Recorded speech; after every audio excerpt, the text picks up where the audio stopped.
have an awesome video for you today. The only garden tool you will ever need, okay? Are you ready? Choom! The Hori Hori knife.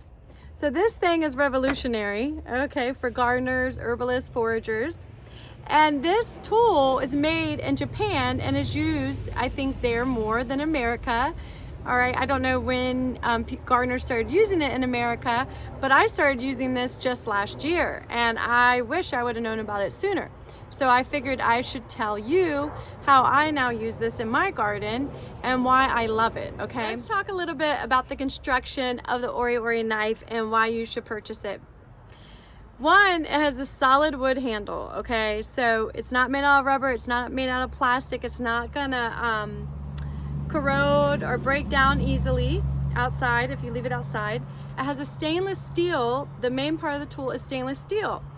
And it's concave, okay? On one side, it's sharp, almost like a knife, it's serrated. And on the other side, it's smooth. Then this is a really nice point that helps you with digging, okay, and transplanting. So I'm gonna show you today some of my favorite ways to use this tool, all right? I don't have a link that I'm gonna provide you on the one that you should buy. I'm not trying to sell products, but I am trying to educate you on how you can use this tool and why I think you should get one, okay? But because before I got an Hori Hori knife, I would have like my hand claw in here, a little trowel, a pair of pruners, but now all I really need is this. The other really cool thing about the Hori Hori knife is it comes in this really nice leather pouch. And so this will keep it nice if you can be disciplined enough to put it back. I have not been, I keep mine out. I need to start, maybe I will. Keep it in the leather pouch. All right, let's get started. All right, I have a video on Life Everlasting and how we were able to get it spread. This is one of the most sacred herbs of the indigenous in the Gullah Geechee, and it is a native herb. It's a wild herb, so I love working with it. And you know, if you say a prayer or you say some blessings and you spread the seeds, it might just grow for you. And so here it has grown really well. All the seeds germinated that my daughter spread, but there are almost too many right here. It doesn't get a lot of sun right here, and so I would like to move it into an area that gets a lot of sun. And so I'm gonna show you how I use the Hori Hori knife to lift these up, and I'm gonna lift them up right now, and I'm gonna transplant them, okay? So hold on one second while I get my gloves on. All right, so now I have my gloves on. So I am going to remove these so it has a sharp tip, right? So watch this. This is some wild lettuce. I have a video on that too. Oh, look, it got out both the wild lettuce and the Life Everlasting. I'm probably not gonna transplant the wild lettuce, but I will get some more Life Everlasting. So I'm gonna transplant, but look how transplant about 3 or 4 of these. I'm getting excited, but look how well that transplants. I can just pop that right out.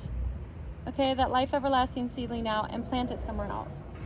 And so I'm gonna get about 2 or 3. Well, actually I'll probably do 3 or 4.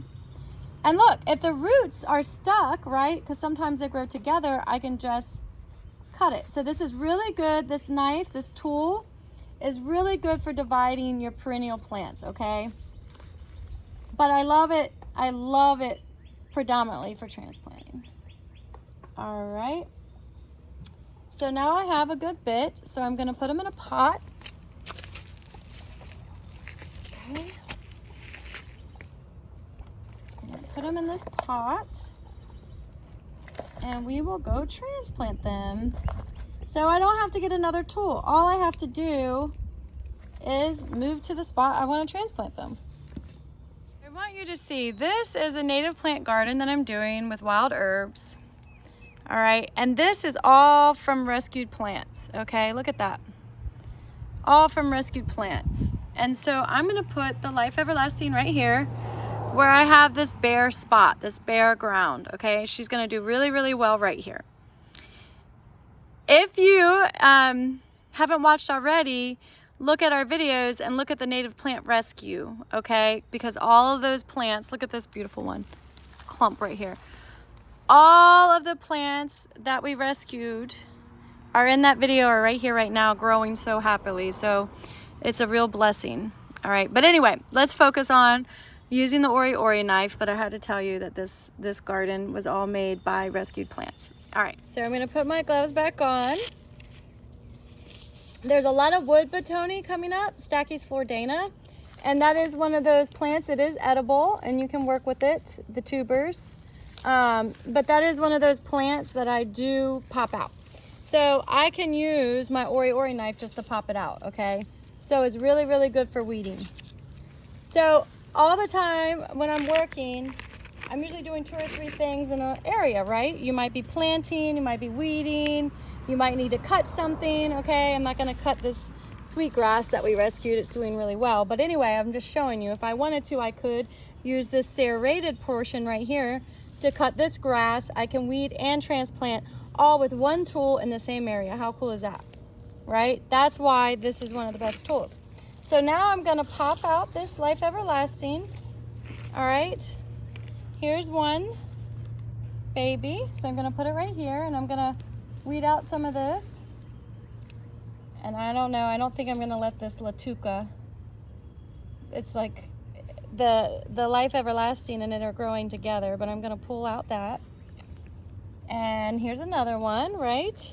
Okay, so I'm gonna set them up how I want them to grow. And the wonderful thing about working with wild native herbs is you only have to water them in for 3 or 4 days after you plant them. And then after that, you don't need to do anything. No vitamins, no minerals, or no nutrients, no watering, nothing, right? It's co-evolved to this area, or it's evolved to this area. All right, so I'm gonna put her, let me pay attention to what I'm doing, because I'm so focused on teaching, but I want this to be really pretty. So I'm gonna do it like that, okay? So all I have to do is use this knife and watch. Look how easy that is. It's amazing. Put her, and when you're transplanting plants, always remove the last 2 leaves or the bottom 2 leaves, okay? So here we go.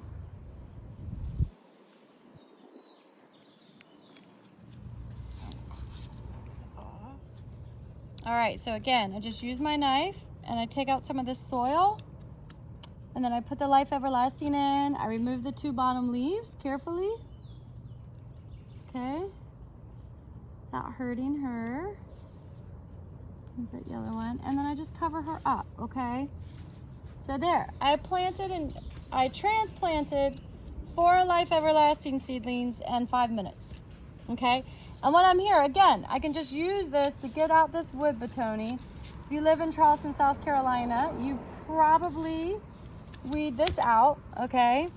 Unless you let it grow, which respect if you do, but I don't, because I have so much of it, and I don't use it as much as I probably should, okay? So there you go. So I can just use this Hori knife and pop it out. I just kind of loosen up the soil, and then I use my hands to get them out. So there you go. What do I do with this wild lettuce? I have a video too on how to eat it. So maybe I should eat it, but it looks a little pitiful, so I probably won't eat this one. All right, so here's an area that we are working on cleaning. Let's say that I was in here and I saw some thorny olive, which I see some over there. And I have actually a video on that too. I have a video on how to make fruit leather from the berries. So if you know thorny olive and you have some, you should watch the video on how to make fruit leather. It's not fruiting right now, but it will be in February. So watch this. So I'm out here. This is a bad non-native invasive. I don't want it to grow, so I get out my knife. I use this serrated portion and I cut it. All right? I want you to see how easy this is. And as I mentioned, I do teach a YouTube video on how to connect with this herb, how to make fruit leather. And I teach botanical medicine movement students how to connect with the leaves of this plant. But I do share for free how to make the fruit leather. And using the serrated side, okay? Look at this, it's so fast. So there's one. There's 2. And there's 3. And so what I can do is when this keeps coming back year after year, because it will, I can just cut it down. And supposedly after several years of you cutting, it will no longer grow, okay? And we want to restore the natural processes as much as we can. So here's a beautiful, Milo.